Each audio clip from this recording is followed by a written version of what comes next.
Hola a todos, muchas gracias por seguirnos en este canal. Estamos en una nueva entrevista de lo que son los referentes. En este caso tratamos con profesionales del manejo de la información. El día de hoy nos acompaña la licenciada Luz Alarcón, perdón, Elena Elena. Alarcón. Elena Alarcón. Ella es licenciada en bibliotecología por la Universidad Nacional Mayor de San Marcos. Es egresada de la maestría de gestión de la información por la Universidad de San Marcos también, egresada de Gestión Pública por la Universidad Católica del Perú. Es miembro del Comité Técnico Nacional de INACAL para las normas relacionadas a la gestión documental. Actualmente ostenta el cargo de jefe de archivo central del Banco de la Nación. También ha estado en el sector privado y ha sido jefe del Centro de Documentación y Archivo por JJC Contratistas Generales. Y en ello ha sido una de las pioneras del manejo de los Document Control, que los conocemos ahora. Y eso en mayor detalle ella nos va a dar. Bienvenida Elena, gracias por tu tiempo. Gracias, Rafael, por la invitación. Elena, quisiera que me compartas primero, antes que nada, cómo es que tú llegas a a estudiar bibliotecología. Bueno, a ver, eh, buenas tardes con todos, buenos días. Este, como toda egresada de colegio, como toda persona peruana que termina el colegio, en mi caso, Colegio Nacional, en ese momento, bueno, la opción para nosotros, por un tema emocional en realidad, siempre fue San Marcos. Entonces empecé a prepararme para ingresar a San Marcos. Mis hermanas ya estudiaban en San Marcos. Una de mis hermanas es bióloga, la otra es arqueóloga, la otra es docente. Así que en ese momento era el objetivo, ingresar a San Marcos. Yo quería estudiar Derecho en realidad. Ese siempre fue mi gusto, querer estudiar Derecho, y lo intenté 2 veces, yo no voy a negar eso. Y luego se presentó esta oportunidad del convenio que hubo entre San Marcos y la Biblioteca Nacional, y yo lo vi y yo escondí el periódico, déjame decirte. Cuando lo vi dije, mi mamá lo ve y me va a pedir que postule. No. Y mi mamá lo encontró, por supuesto. Entonces me dijo, no, postula de una vez, vas estudiando. Y es gracioso porque mi mamá siempre me había dicho cada vez que postulaba, ¿por qué no postulas a bibliotecología? Y Tu yo, no, mamá. derecha. Mi mamá es docente y mi mamá es una persona muy culta. Y ella decía, mira, si hubiera existido esa carrera, porque ella estudió en Trujillo, yo hubiera estudiado esa carrera, estudia, postula. Y yo, no. Así que bueno, me convenció en ese momento, dije, ya, ok, postulé, ingresé y ahí empezó todo. Sinceramente yo tuve mis dudas muchísimos años. No es que yo le haya puesto el 100% en la carrera de los primeros años que estudié, no. Veía los cursos, llevaba los cursos y no encontraba que me convenciera la carrera. ¿Okay?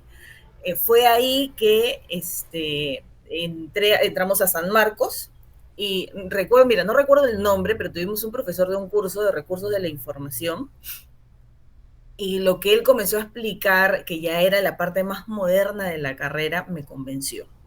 Entonces ahí recién comencé a decir, ok, quiero ahondar más que puedo encontrar en la carrera. Y empecé a trabajar. Ahí entré a trabajar en ICTEL. Ya ahora es un instituto en convenio con la UNI, me En parece. Intel Uniora, claro. Y en esa época, que te estoy hablando de principios del 2001, unos amigos salían de Initel porque ya habían terminado su periodo de prácticas y me dicen, ¿por qué no te vas a Initel? Anda. Ok, fue. Ahí tuve como jefa a la señora Sonia Béjar, ¿no? Una persona maravillosa también, una persona con un genio increíble, Que en paz, pero de la cual aprendí mucho. que en paz descanse. Que en paz descanse, sí. Pero una persona realmente, quizás en su momento, en esos años no lo supe valorar como todo joven, porque era muy estricta, Ujú. pero años después nos volvimos muy amigas. Y con ella practiqué casi un año. De ahí me gustó mucho el rubro de las bibliotecas especializadas. Entonces comencé a buscar por ahí bibliotecas especializadas. Pero igual sentía que era muy limitativo lo que hacías en la biblioteca cuando uno podía hacer más. Y ella me decía que yo era una todista, ¿no? Porque Ah, buscaba ya, hacer de todo, no, claro. no quería limitarme solo a catalogar. ¿no? Veía un alumno que quería más información y yo estaba como loca buscando. Y me decía, no, nuestro trabajo se termina acá. Y yo era, no. ¿Cuándo, Así que, cuándo, uh-huh. dime, tú te terminas de convencer de que la carrera era lo tuyo? O sea, ¿en qué año? O con estas prácticas tal vez. Yo creo que, o sea, definitivamente lo defino después de la Biblioteca Pública de San Isidro, ¿no? Cuando dije esto aquí, mi última oportunidad en las bibliotecas. Y aún así en esa época asesoraba a gente más allá de lo que es lo normal en la biblioteca. En la biblioteca te piden un libro, tú entregas un libro. Yo no me quedaba ahí, no podía. Ujú. Entonces, cuando en esa época fue la señora Carmen Ochoa, mi jefa, ella muy sabiamente nos guiaba a decirme, tú no te quedas tranquila con eso, entonces deberías buscar otro tipo de biblioteca que te dé más, que te permita hacer más por los usuarios. Ya te veía potencial ella. Sí, sí, Ok. ya me veía que no era el rubro por donde yo me podía Ujú. quedar tranquila, Ok. catalogando. Solo eso, decía, no, más. Entonces ahí fue que se presentó, ya había trabajado en algunos archivos, había organizado el archivo de Buenaventura Ingenieros hacía unos años atrás, y después en un instituto de investigación que era CCR. Entonces ya conocí el rubro y dije, ok, voy a buscar en ese rubro. Y fue ahí cuando apareció la oportunidad de JJC, que era solo para organizar el archivo de recursos humanos. Entonces yo empecé y por eso mi tesis también, mi informe profesional, es específicamente la organización y la gestión documental de los legajos de personal, porque fue ahí donde yo empecé. Y entendí que en una empresa el legajo de personal no es solamente estático, sino crece y además para el usuario de empresa, una empresa como JJC, enriquecer ese legajo de personal y tener acceso era muy importante para las licitaciones. Entonces yo comencé a darle más a esas bases de datos, ¿no? Ya hacíamos una base de datos que le permitía saber al usuario que si ponía, si entraba, tenía los años, desde que fue colegiado el ingeniero, los años desde que hizo la maestría. O sea, hicimos una base de datos más dinámica que le permitía el tener la información para las licitaciones. Entonces comenzamos a trabajar mucho más. Cuando yo tenía ya año y medio haciendo esto, solamente viendo legajos de personal, fue el gerente de administración de JJC que me dice, yo quiero que veas más. Eso era el año Ujú. 2010. Y me dice, no, quiero que veas todo el archivo de la empresa. La segunda persona que te indica que veas más. Que Sí, la pasaras a segunda, un segundo nivel. el doctor Barda, que también en paz descanse, una persona maravillosa que fue mi jefe muchísimos años y que me guió en el sentido de orientarme de qué necesitaba y a quiénes necesitaba recurrir. Entonces, él me saca de recursos humanos, me lleva a trabajar con él y me dice, pide lo que quieras. Entonces, qué cosa que nadie te lo dice así nomás, ¿ah? Claro. Y construimos un archivo. Y ahí nomás me cruzo con el gerente general, que era también dueño de la empresa, Fernando Camet, que me dice, Elena, ¿ya fuiste a los proyectos? Y yo en ese momento veía la documentación que llegaba a la empresa. Entonces yo le digo, no. Le digo, ¿por qué tendría que ir? Y me dice, ¿cómo de que por qué? Si la documentación y la información nace en la obra. Entonces es en el año, a mediados casi del 2010, donde yo empiezo a viajar a todos los proyectos y a identificar a este personaje cargo que es el document control en los proyectos. Entonces ahí me doy cuenta que ellos lo organizaban de una manera rústica, ¿no? Como ellos consideraban, y solamente lo de ingeniería. Entonces fue ahí que armamos esta estructura documental para todas las áreas que integraban un proyecto. Porque un proyecto, como sabes, tiene un inicio y un fin. Sí, Una correcto. fecha de inicio y una fecha de corte. Entonces, toda esa biblioteca de documentos no iba a crecer más una vez que cerraba el proyecto. Así que era fácil estructurarlo, organizarlo e indicarles a ellos cómo debían organizarlo y cómo debían ingresar la documentación al archivo principal. Y así fue como empezamos ese trabajo bonito de tantos años. Te enfocaste en ingresar los datos, pero aún todavía no había algo de digitalización.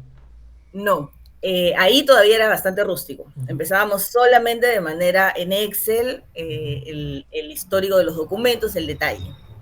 Luego, cuando la empresa se recertificaba en ISOs, Entonces, descubrimos que habían áreas que tenían una copia digital. Dijimos, oye, ¿por qué no todos tienen copia digital? Entonces comenzamos a ver quiénes realmente sí se podía. Trabajamos con el área de calidad y el área de ingeniería. Y desde ese momento la certificación fue mucho más rápido. Ya eso era el año 2012. Entonces ya nos entregaban copias en digital, pero todavía como PDFs. Claro. Entonces ya ahí comenzamos la intención de adquirir el gestor documental. En JJC se adquirió OMBIS. Y ese es un aspecto interesante de la carrera, porque yo no sé si fue muy ambicioso adquirir un gestor documental tan potente, ¿no? O debimos pensar en un gestor documental de repente más chico e ir creciendo, ¿no? Entonces se adquirió un gestor documental Es potente que y costó. tú querías más. Sí, sí. Pero como persona que quería más, como profesional que quería más, económicamente también quería más, ¿no? Exacto. Entonces, ahí, bueno, Ese es un no punto. iban de la mano. Claro, ese es el punto en que todos pues apuntamos. Sí. Entonces, como no iban de la mano, bueno, no, dejé el proyecto encaminado para la empresa y yo migré. Es ahí que yo me paso ya al Banco de la Nación, dejando, dejando encaminados los proyectos, ya lo que se vio después, no le seguí el rastro, ¿no? ¿Cuándo sales tú de JJC? ¿En qué año? El 2017 ¿Ahí todavía había problema del Club de la Construcción o no? ya estaba apareciendo el problema. Eso Ah, congeló los proyectos de la empresa claro. un par de años, porque Había recién ya se ha levantado. menos flujo, menos proyectos. Sí. Wow. Sí, recién la empresa ha girado totalmente desde el 2020, me parece, 2021. Sí, otras constructoras igual. Sí, sí, sí, sí. Hay cosas que pasan, ¿no? Sí, Que no debe afectarnos a nosotros en nuestro rubro. Porque es que si nosotros dejamos que en el rubro nos afecte la política, imagínate, no caminaríamos nunca. claro. Ahora indícanos, ¿cuál es la receta para pasar del sector privado al estatal? Un cargo de jefatura. Mira, y es interesante, ¿ah? Primero, la preparación. Ya para ese momento, 2017, yo ya tenía 2 diplomados atrás. Había estudiado Business Intelligence en la UPC Ujú. y había estudiado el diplomado de gestión de servicios en la Universidad de Piura. Y ahí aprovecho en decirte que los jóvenes no deben ver los estudios como un gasto. Es una inversión. Todo lo que tú estudias que en ese momento te puede hacer sentir como, pero cuesta tanto, Ujú. ¿no? Cuando vi la de la Universidad de Piura dije, uy, pero es tan caro. Y después dije, no, voy a gastar mi plata en eso. Y lo invertí ahí. Y cuando postulo al Banco de la Nación, que déjame decirte, fue un concurso de 6 meses. Wow. No fue algo rápido. Sí. No fue rápido. Y en ese periodo de tiempo se evaluó 1000 cosas. Aparte de los exámenes psicotécnicos, mucho de currículum. Entonces, cuando tú tienes varios estudios y evalúan tu currículum junto con otra persona, pues eso te eleva bastante. Si bien no tenía gestión pública, que era un requisito, pero no era obligatorio. Entonces, hubo el compromiso de que yo estudiara algo relacionado a gestión pública cuando ya esté dentro del banco. Así que llevé cursos dentro del banco. No, cursos, no la especialización que hice después. Ujú. Pero así fue como entré al Banco de la Nación, ¿no? Se dio la oportunidad y simplemente la tomé. ¿Y qué estudios realizaste una vez que estaba dentro del banco? Que no sean cursos. Ya, llevé un diplomado que lo propició el banco, pero fue un diplomado con ESAN Ok. de contrataciones con el Estado, Ya. que es básico para cualquier persona que decida trabajar en la gestión pública. Porque si tú no conoces las contrataciones del Estado, las posibilidades de que tengas sanciones posteriores son enormes, ¿no? Y llevé también, bueno, gestión en sí, ¿no? Procesos, manejo de crisis, todo lo que tenga que ver con todos los cursos que el banco propiciaba, yo estaba ahí, ¿no? Y después ya el año pasado tomé la decisión de llevar gestión. Había llevado 2 cursos en la Católica, el de transformación digital en entidades públicas, uno chiquito que hizo la Católica, que ahora ya lo tiene como diplomado, y llevé también planificación estratégica en la gestión pública, que fueron en pandemia. No quise quedarme de brazos cruzados y eran virtuales, entonces me metí. Luego ya hice el de gestión pública porque era necesario. En la católica también. Sí, Sí, lo que pasa es que la flexibilidad de la católica es justo los horarios que tienes, es que lo ponen virtual, tienen una buena plataforma y eso también uno debe evaluarlo. Y en la maestría de San Marcos, La maestría de San Marcos la hice cuando estaba todavía en JJC y entraba al Banco de la Nación. Es más, yo la termino justo el año en que entro al Banco de la Nación. Y bueno, había tenido muy buenas referencias de las personas que terminaron antes, pero cuando yo entré ya no había este convenio con la Universidad la Sorbona de París, ya no existía ese convenio, ya los docentes eran propios y nosotros sí tuvimos algunas complicaciones, es más, no, recuerdo que en alguna ocasión nos quejamos porque nos repetían al mismo profesor en demasiados cursos. Entonces, ya eso no era ético tampoco y no te permitía seguir aprendiendo, pero estabas aprendiendo del mismo docente. ujú, Así que, por eso es que te digo, no terminé 100% contenta. Sí hubieron cursos que me enriquecieron bastante, pero no el 100% como hubiera querido. pero bueno, te sientes satisfecha de haberlo desarrollado, te ha ayudado en tu plan de trabajo. Sí, sí, bueno, el Banco de la Nación tiene una particularidad que es público-privado. Entonces, hay muchas cosas que se hacen como si fueras un privado, la planificación estratégica, la presentación de proyectos, y otras cosas que tienes que cumplir normativamente como entidad pública, ¿no? Como tu presupuesto anual. Entonces, la maestría sí me permitió entender un poco cómo funciona estos rubros, ¿no? Con la Eso sí. experiencia que ahora tienes, Elena, en el 2025, quisiera que regresáramos 20 años atrás, siendo tú estudiante, ¿qué cursos crees que en San Marcos hubieras querido seguir? Por la vasta experiencia que tienes llevando maestrías y diplomados, ¿qué curso crees que le falta a la currícula sanmarquina? Yo creo que en mi época se le daba mucho espacio a la catalogación y muy poco a lo que era planeamiento estratégico, a lo que era recursos de información, a lo que era gestión. No, ni siquiera se nos mencionaba el concepto de gestión pública, siendo que las bibliotecas en su 80% se desarrollan en el Estado. Entonces, 70, 60, pero no nos mencionaban el concepto de gestión pública, no nos mencionaban el tema de presupuesto público, y creo que es importante, ¿no? Porque encima en el Estado tienes fechas claves. Si tú te pasaste esa fecha, ya no tienes dinero el próximo año. Bueno, Así de simple. o te aplican multas. Sí, también. Pero simplemente no puedes hacer proyectos si tú no lo pusiste en A tu tu lista. presupuesto, claro. Entonces, no nos enseñaron tampoco a pensar a futuro, que es como se piensa en el Estado. Tú tienes que haber planificado el año anterior lo que vas a hacer el siguiente año. Un poco más Y es, de lo que es la administración también. sí, de eso en mi época era muy poco lo que se hacía. No sé, no he seguido cómo está la currícula actualmente. Sé que sí han renovado docentes, lo cual es bueno, pero también siguen habiendo los otros que siguen enseñando lo mismo. Entonces, sí creo que debe haber un refresh en lo que es la necesidad, la tendencia, ¿no? ¿Y No existir. crees que deberían andar en los cursos archivísticos o piensas como, con todo el respeto que se merecen, los historiadores y gente que estudió en la ENA, que no deberíamos meternos en trabajos que no son directamente de nuestra profesión? ¿Qué piensas tú No, al respecto? ese es un error, porque la profesión actualmente, y el nombre lo dice, ciencias de la información.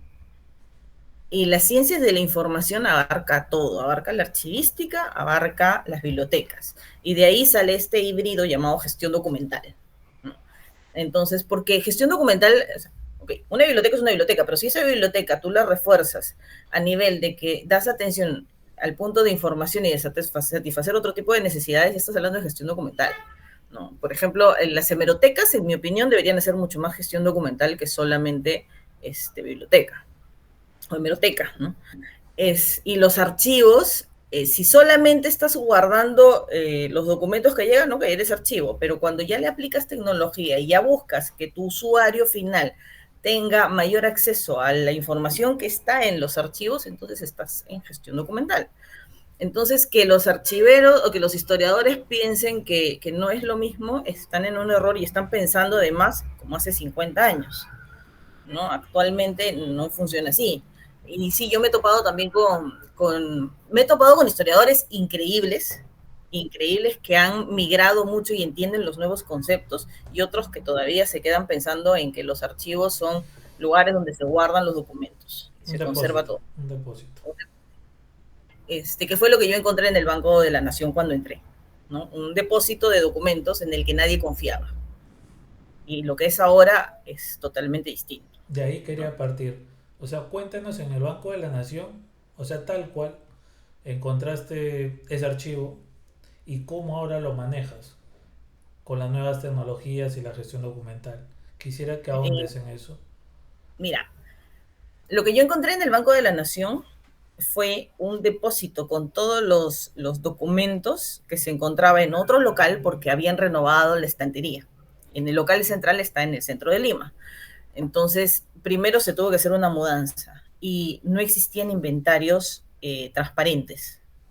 Entonces tuvimos que reorganizar todo y pudimos hacer todo el traslado. Encontré un archivo con un montón de personal. El archivo de Banco de la Nación tiene 17 trabajadores, increíble Wow. para la mayoría de archivos, sí, es bastante. Entonces, una de las cosas que también propicié cuando ingresé, ya ellos habían llevado un curso básico de archivos, entonces los metí a estudiar más. ¿No? Buscaba quiénes eran los más importantes porque ninguno de ellos era de la carrera. Entonces era buscar cómo mejorar el perfil de este equipo que tengo. Y en eso también se ha trabajado. Y luego comenzamos ya lo que es la organización de los documentos. Cuando organizamos a un área no lo vemos como, ok, vamos a organizarlo, sino lo armamos como proyecto y lo Este, proponemos. este personal era nombrado fijo. Sí, el Banco de la Nación tiene personal nombrado solamente. Ah, ya, ok. Sí. Pero muchos de ellos habían ingresado por temas de juicios al Estado para reincorporación. Entonces, ahí como en cualquier lado del Estado, como sabes, cuando uno no ha hecho bien las cosas o cuando no sabes dónde ponerlo, los pones al archivo o a las La bibliotecas. zona de castigo cuando te portas mal. Sí, que Sí. yo trabajé una época muy corta en la biblioteca de la Universidad del Callao y todos los que trabajaban conmigo eran personas castigadas de la universidad.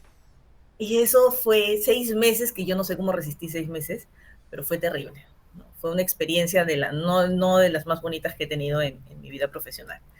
Espero no repetirla, porque fue muy duro trabajar con personal que tenía estas características, ¿no? Y yo no era jefa, yo era uno más y era muy complicado.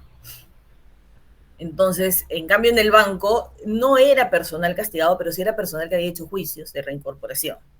Entonces, llegaban personas a veces que no tenían ni idea de lo que era un archivo. Así que había que explicarles, había que mejorar el perfil. ¿Y para qué? Ahora yo cuento con personas que son, mira, tengo, por ejemplo, 5 personas que viajan a nivel nacional a todas las agencias para hacer los inventarios. Y ya están en un nivel en que ellos hacen su cronograma de viajes. Ellos me dicen, ok, ahora tenemos que ir a tales agencias, perfecto, se mueven. Y yo no tengo que estar detrás viendo la planificación, sino ya ellos son capaces de tomar las decisiones y hacer las actividades que ya tienen claro que les toca hacer. Ya los empoderados les has dado este liderazgo para que ellos Y puedan algo manejar. que también se ha modernizado la norma en archivos. Entonces, eso también es muy bueno porque también te permite mejorar cómo tú organizas cumpliendo la ley. Porque ese es el otro aspecto que existen en los archivos. Los archivos tienen una ley de archivo muy fuerte y tú no puedes organizarlo de una manera que no va con la estructura legal. Ujú. ¿No? Y es que ahora, como te digo, ya hay mucho más apoyo por parte del AGN, dándonos el lineamiento para que todos los archivos podamos tener esa misma visión y además empoderarnos en nuestras instituciones, ¿no? De alguna manera tenemos un poco más de reconocimiento dentro de las instituciones que antes. Y eso también es bueno. O sea, lograste que este equipo funcione.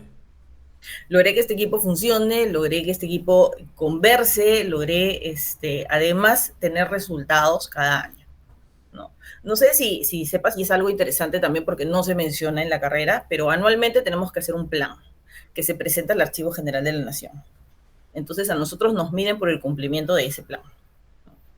como en toda empresa público, no sé si en el Estado en realidad, pero en el Banco de la Nación sí y en las empresas te miden por tus resultados. Entonces nosotros tenemos esta planificación y tenemos que tener un resultado al final de año en base a esta planificación. Claro, te colocan los objetivos, ¿no? Sí. Sí, que en realidad te los colocas tú y ellos lo prueban, ¿eh? Y tú tienes que ponerte objetivos que realmente quieres alcanzar. Claro, tú solo te pones la soga al cuello.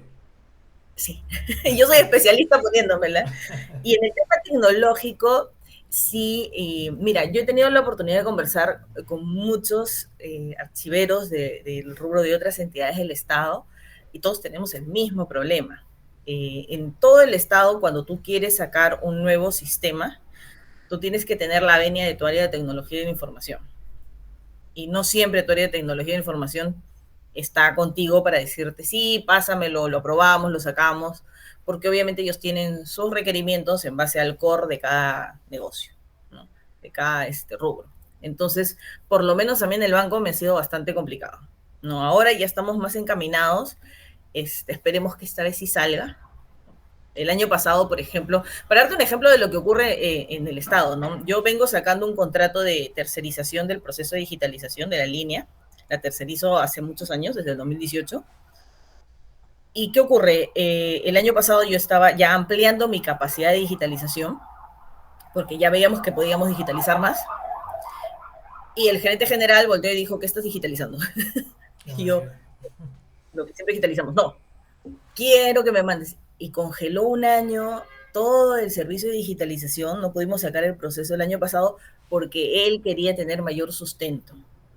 Y estuvimos un año sustentando, hubo una reunión con todos los gerentes para que los gerentes validen qué documentación se estaba digitalizando de ellos y cuál era el beneficio para ellos. Entonces había que armar todos estos planes, todos los gerentes felizmente estaban absolutamente de acuerdo con ellos, con lo que se digitalizaba porque habían visto ya el beneficio, entonces fue fácil sustentarlo, ¿no? Pero, pero bueno, fue un año que se congeló y recién pudimos sacarlo el contrato para este año, ¿no? ¿Cuál fue tu prioridad en digitalización? ¿O fue a la par cierto porcentaje de cada área? ¿O atacaste un área en sí la que tiene mayor frecuencia de consulta? Claro, cuando entré al banco, arrancamos con el área que tenía mayor frecuencia de consulta y que tenía su documentación ordenada, ¿ok? Que fue el área contable y el área de recursos humanos. Entonces digitalizábamos principalmente de ellos.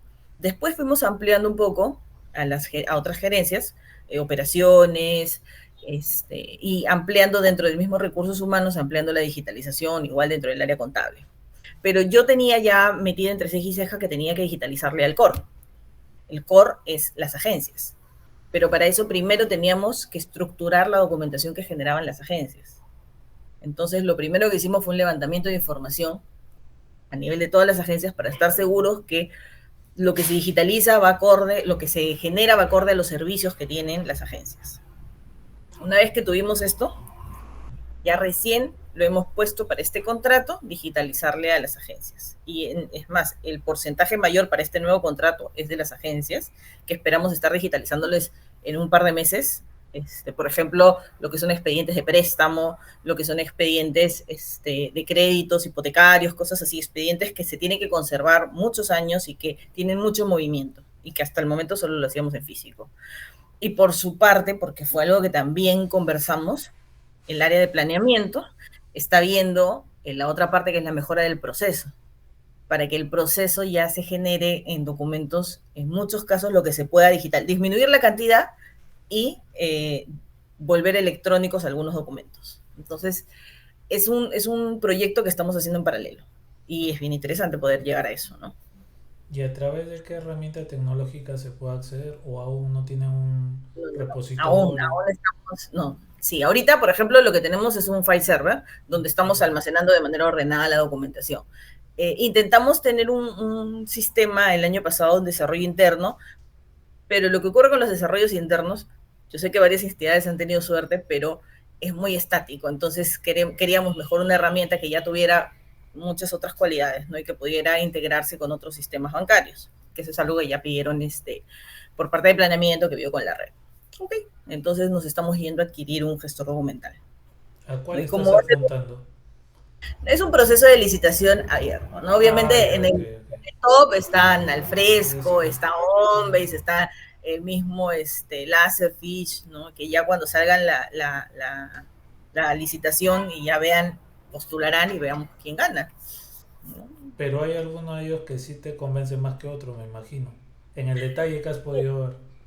No, No te digo que des a elegir uno, pero sí dentro de los postulantes, de los claro, postulantes, sí ves alguno con agrado.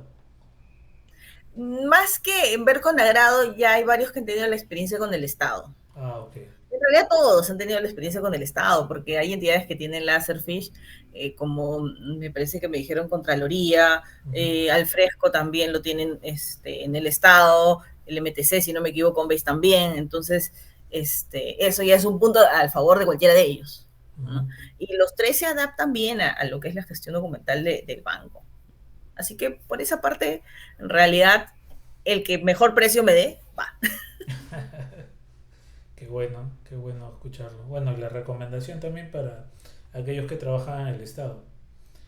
Ahora dime, tú desde tu punto de vista o tu granito de arena para la carrera, ¿cómo, cómo podrías apoyar tú a la especialidad o a qué apuntas como profesional para que otros colegas nuevos que recién están entrando al mercado o los que quieran ingresar a esta especialidad que es muy desconocida y que ahora está desapareciendo porque cada vez son menos postulantes? Sí, y es una especialidad, o sea, ya con tantos años me doy cuenta que es muy dinámica. O sea, no está el rubro, por ejemplo, de bibliotecas escolares, que tiene un perfil de profesional, ¿ah? Por ejemplo, particularmente yo no podría dedicarme a una biblioteca escolar porque tienes que tener también un nivel emocional bastante estable para trabajar con gente joven. Lo intenté, no es mi rubro, ¿no? Pero sí hay un perfil de personas que están hechas para trabajar con escolares, con jóvenes, y las bibliotecas escolares te dan muchas oportunidades y bonitas, proyectos bonitos que puedes trabajar ahí. Luego tienes el rubro de bibliotecas universitarias, que yo creo que ya es un perfil más serio de profesional, pero que también tienes otra dinámica de trabajo, ¿no? Y luego las bibliotecas especializadas. Una biblioteca que a mí me gustó mucho, que yo creo que si hubiera tenido mayor oportunidad es las bibliotecas comunales.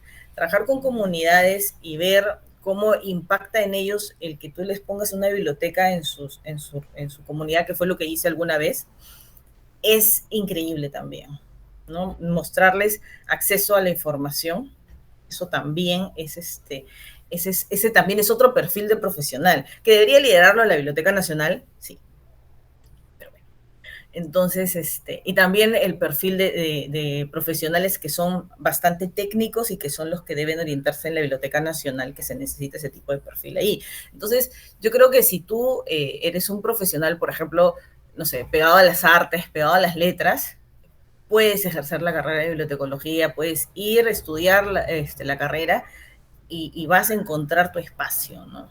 Entonces, no es una carrera que por su nombre, que va vinculado solo a bibliotecas, deba ser desechado, porque hay mucha oportunidad ahí, ¿no? La gestión cultural desde el punto de vista de las bibliotecas también, los proyectos que se pueden hacer, por ejemplo, en la Casa de Literatura, tengo la suerte de conocer a Liliana Polo, y los proyectos que se trabajan ahí también son bien interesantes, ¿no? Pero tienes que tener ese perfil para que puedas desarrollarte en ese tipo de bibliotecas. ¿Te interesa la docencia? Sí, a mí me gusta enseñar, me gusta compartir lo que sé, lo que aprendo. He guiado, he tenido suerte de tener practicantes a lo largo de mi carrera y todos ellos están trabajando muy bien, trabajando, han encontrado su rubro y me alegra mucho siempre saber que les va bien, ¿no? No es que tenga contacto con todos, porque algunos me han dejado de hablar, pero yo sé que están bien y sé dónde están y de verdad me alegra muchísimo. Me alegra muchísimo que de repente puse un granito su línea de carrera, que les gustó la parte de archivo y que pudieron experimentar más ahí, ¿no? Podremos Y verte en San Marcos entonces como docente próximamente, hay quien sabe, San Marcos, Católica, donde me llamen. donde te No, necesiten. sí, bueno, estoy pendiente con la maestría o estudiar otra maestría para tener el título y poder enseñar. No creo que ahorita, en unos años yo creo que sí, porque ahorita de verdad que hay rubros que te absorben bastante. A mí en el Banco de la Nación es un trabajo muy de tiempo completo. ¿No? Cuando estudié el diplomado en la Católica, y un aplauso para ellos en su diplomado, fue muy exigente. ¿Eh? Pensé que al ser diplomado no iba a ser tan exigente y fue increíblemente exigente estos casi 5 meses que hicimos ese diplomado. Entonces, sí aplicarlo y sí ahorita mi vida laboral está full, 1000%, pero sí en algún momento, dentro de poco, sí me gustaría enseñar. He hecho cursos, eh, me han invitado algunas veces a dictar algunos cursos y ha sido bonito, ¿no? Alguna vez me invitaron de la Universidad Pacífico a dictar el curso de archivística para las secretarias del Ministerio de la Mujer. Y fue lindo trabajar y explicarles a ellas todo lo que se hace en la archivística para que ellas puedan tener organizados sus archivos, ¿no? Excelente, interesante tu experiencia que nos has comentado, ¿no? Y bueno, Y nunca me he quedado quieta en un solo lado. esperemos verte en un aula universitaria pronto, ¿no? Quién sabe, vamos a ver si se dan las cosas. Para aportar toda esta experiencia que tienes y volcarlos a los más jóvenes, más que nada. Sí. Tus palabras finales, Elena. Algo que quisieras acotar. Bueno, siempre, y eso es para todos mis colegas, siempre enseñen, siempre dense el tiempo, si tienen practicantes, si tienen personal técnico, de cualquier nivel, enseñen, vean qué se necesita, porque ellos son los que los van a ayudar a mejorar en la entidad donde estén, ¿no? No por el hecho de que esa persona sea técnico en estudios, quiere decir que no puede aprender más, ¿no? Sino siempre busquemos que las personas de nuestro equipo siempre pueden aprender más, dar más, porque ellos fortalecen donde estamos trabajando. ¿No? Bueno, Principalmente eso. bueno, Elena, gracias por brindarnos estos minutos. Sabemos que estás a full, Porque es domingo. que eres una persona muy ocupada también y ha sido bien complicado gestionar esta entrevista y ponernos de acuerdo en los tiempos también. No, gracias a ti, Rafael. Gracias, de verdad. Bueno, ella fue Luz, te digo, te sigo diciendo Elena. Elena Alarcón. Estoy con el nombre de la anterior entrevista. Elena Alarcón, jefa del archivo central del Banco de la Nación. Y bueno, esperamos tenerte en otra oportunidad para seguir conversando. Gracias, Rafael. Gracias, Elena. Gracias. Gracias. Gracias a todos.